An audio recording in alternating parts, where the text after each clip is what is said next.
ISIS. They're being beheaded by ISIS. And you know here at the DNC when law enforcement is evil, but Black Lives Matter is heroic. I mean, they have this whole thing upside down. You walk around Philadelphia, boy, this is a completely different animal than Cleveland was last week. Mm-hmm. And not in the good way, in my opinion. Sorry. Well, one, except for law enforcement, which are... Yeah, but I'm talking about as far as the way they're being treated and being portrayed by the DNC. Right. What do you think, and the Juan? speakers? Well, I mean, I just think you can't ask the Democrats to play the scare tactic, Armageddon, all the world is falling game, because that's not what they're doing. They're trying to portray a forward-looking, positive, solution-oriented message. That's why Bill Clinton is talking about Hillary Clinton as a change maker. And they're saying, hey, you know what? Donald Trump is over there trying to scare your pants off so you'll vote for him. He's trying to make it out that the terrorists are coming through the door. He doesn't have to. The stuff's happening every day, Juan. The stuff happens around the world, but it's not to say that that is the most important thing. What happened to them talking about jobs, the economy? Oh, I hear that coming from the Democrats. And by the way, Hillary Clinton was in North Carolina yesterday saying we need to do more to lead the international fight against terrorism. I heard Madeleine Albright last night saying, hey, you know what, Trump and Pence, gee, these guys are hurting our fight against terrorism because they are taking apart our Muslim allies who support us in pushing back against the terrorists. And she's right.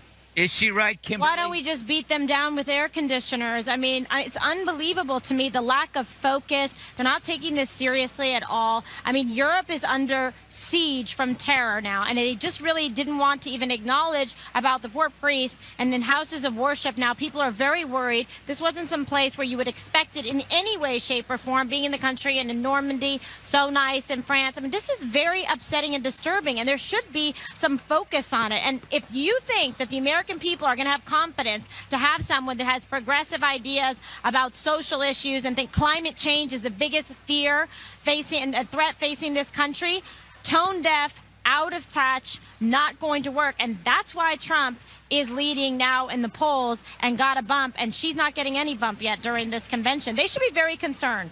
It's not good. The killer of that French priest had been arrested and released as a terrorist. And he was on home detention with an ankle bracelet with mommy and daddy dreaming about terror every night. Give me a break. All right, up next, Donald Trump calls on Russia to hack Hillary.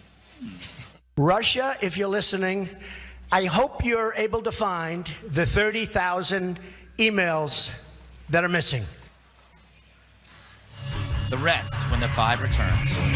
Welcome back. It may be Hillary's week, but some big news for Donald Trump today. For the first time, the Real Clear Politics average of polls shows Trump leading Clinton by 1 percentage point, 45.7 to 44.6%. Today, Trump held a news conference and started off by reminding the media that his opponent is still dodging the media. It's been 235 days since crooked Hillary Clinton has had a press conference.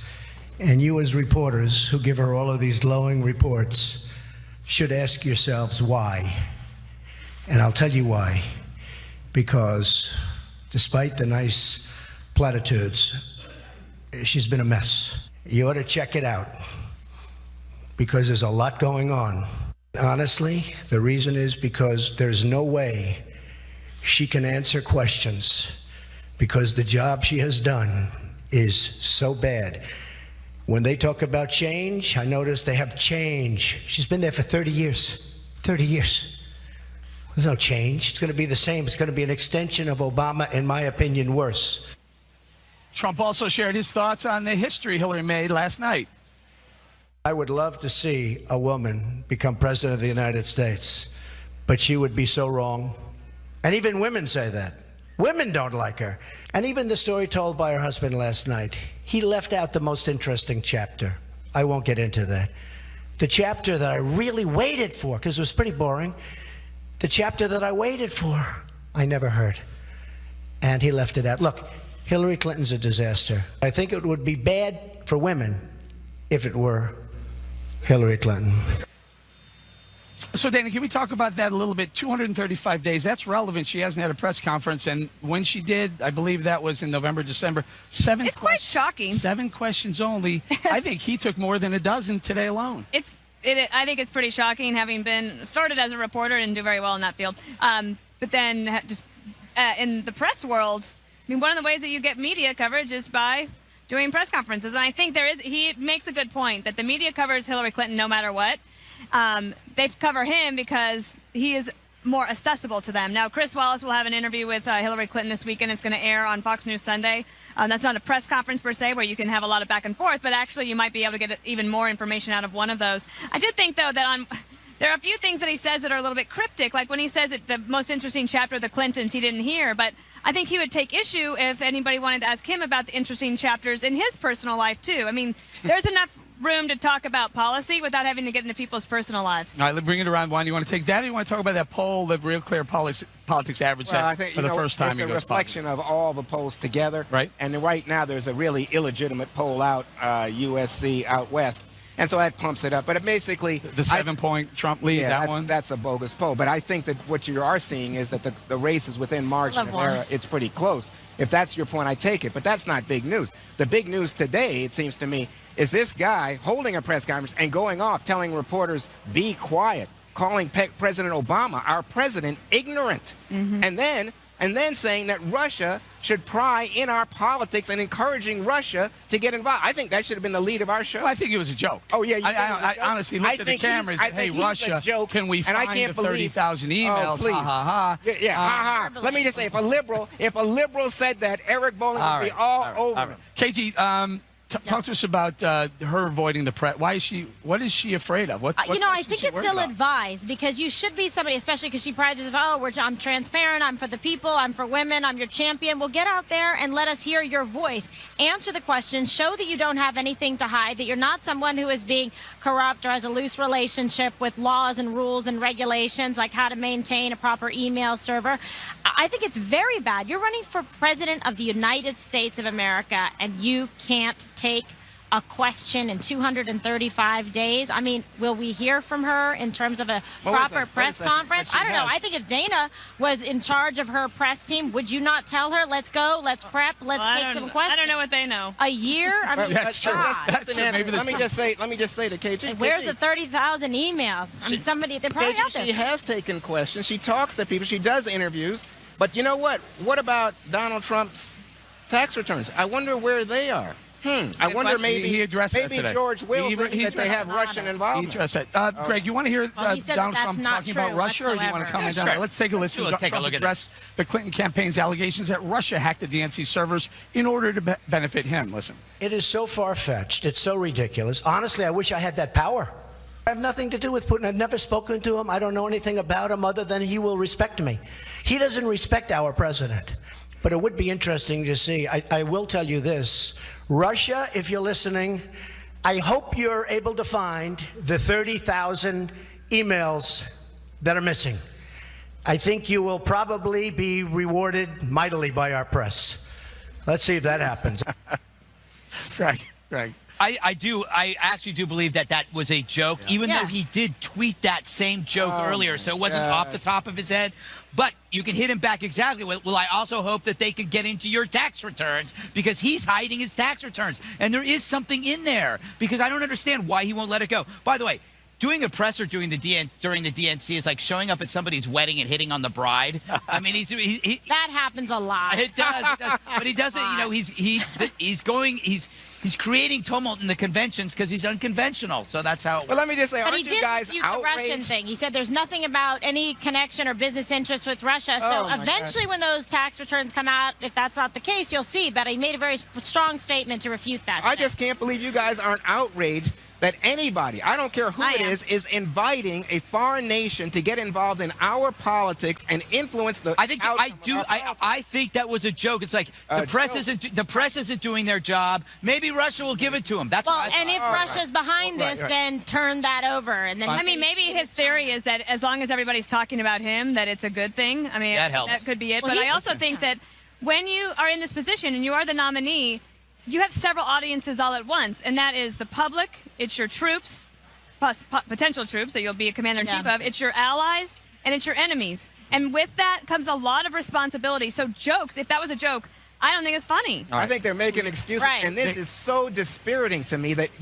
we would have a presidential candidate who would say such. I don't know why we have a lower you know third that since I've been Trump critical urges Russia of to Trump hack for quite some Clinton's time. That's fair. I've been See it critical, like that. but when I first read about this, I said, "Oh my God, this guy's nuts." But then when I listened to it, I could tell that he was saying, if they're out there, maybe somebody could find them. That's what I. Can I just Oh, point let's something not out? play a And, joke. and we are all in media. What did Donald Trump do? He took Bill Clinton, who a lot of people, not me, but a lot of people thought was a great speech last night, was going to be talked about today, and no one's talking about. We're talking about this. I can't wait to see a Friday afternoon, probably around, I don't know, 1 o'clock.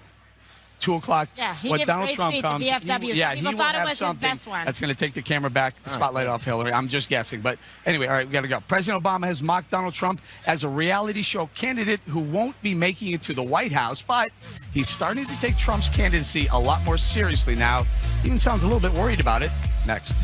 For a long time, President Obama has dismissed the odds that Donald Trump could succeed him in the White House. But now, the president isn't ruling it out. Is it possible that Donald Trump wins the presidency? Anything is possible until those votes are cast and the American people, have their say. We don't know. I've seen all kinds of crazy stuff happen. So my advice to Democrats, I don't have to give this advice to Hillary Clinton because she already knows it, is you stay worried until all those votes are cast and counted.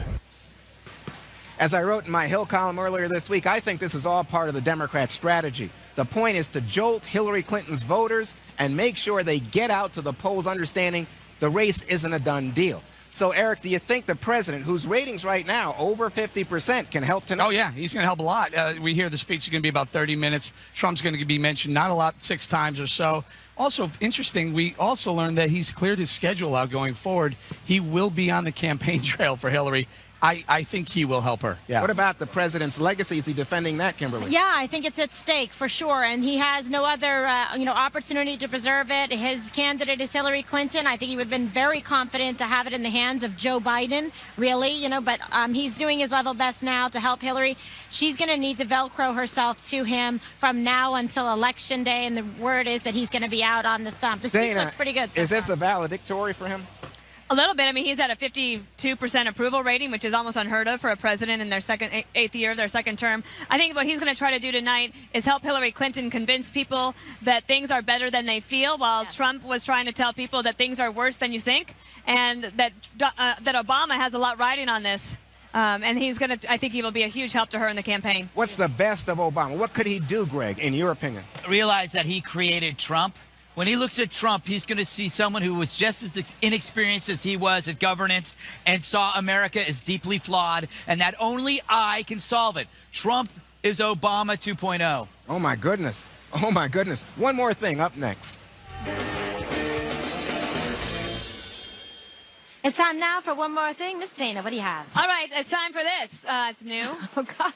Dana's Travel Tips. Okay, in today's installment of Dana's Travel Tips, I want you to take a look at this video I took of my hotel room. Take a look at this video. See, now this is where you have a perfect shower setup. This is where the regulator is, and this is where the shower head is. The reason this is important is that in most hotel rooms, and I travel a lot, you have to reach your arm through to turn on the water, and your arm gets cold and wet, and it's miserable. So this, here in Philly, is the best setup, and I encourage all hotel rooms Do you to have go a for it. bench? We've all been inside No. Dana's shower Oh. now. Greg wanted me to tease that I had a shower video for the show. Yeah, my shower video is a little different. Okay. That was my shower. That's Dana Sometimes, like, Perino's where version are of a you in shower that video. video? It should be hat tip to the Bellevue, to the Hyatt Bellevue in Philadelphia. Okay, sorry, Eric. What Okay. was your video? Yeah, very quickly, no video. Just this. We want to say thank you to law enforcement who kept Cleveland and Philadelphia safe. Tens of thousands of officers from across the country, U.S. Secret Service, state troopers, local law enforcement, and these 3 guys, Homeland Security, Joe, Steve, and Bert, 3 more.